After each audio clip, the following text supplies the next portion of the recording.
তাহলে কি এবার মত পাল্টালেন অনিমেষ দেববর্মা?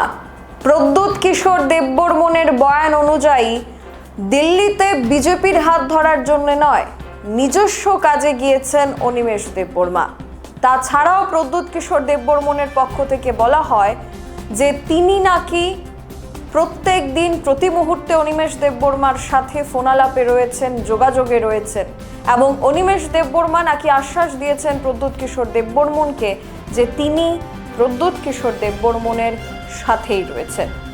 তাহলে কি এটা ড্যামেজ কন্ট্রোল করার চেষ্টা প্রদ্যুৎ কিশোর দেববর্মনের?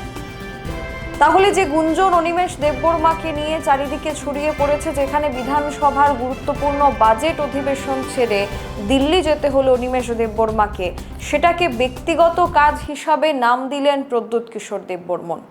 তাহলে কি হয়েছে সম্পূর্ণ বিষয়? তাহলে কি নিজের মত সত্যিই পাল্টে দিয়েছেন অনিমেষ দেববর্মা? ধোঁয়াশা প্রচুর। ইতিমধ্যেই রাজ্যের রাজনীতিতে বহু পরিবর্তন আসতে চলেছে, ঝড় আসতে চলেছে। তবে এই কালবৈশাখীর ঝড় কোন রাজনৈতিক দলকে উড়িয়ে নিয়ে যাবে বা কোন রাজনৈতিক দলের জন্য এটা কালবৈশাখীর ঝড় হিসাবে পরিণত হবে, সেটা সময়ের অপেক্ষা। তবে একদিকে বিজেপি দাবি করছে, বিজেপি সূত্রে খবর, তিপ্রামথার বহু বিধায়কেরা বিজেপির ঘরে যাচ্ছেন।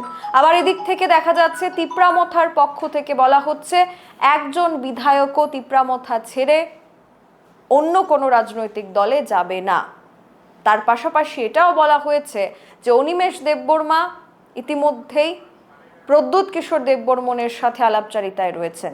তিনি কখনোই প্রদ্যুৎ কিশোর দেববর্মনের হাত ছাড়বেন না। এখনকার মতো স্পেশাল রিপোর্টে বিদায় দিচ্ছি। পরবর্তী গুরুত্বপূর্ণ খবরাখবরের জন্য চোখ রাখুন সোশ্যাল বাংলার পর্দায়। নমস্কার।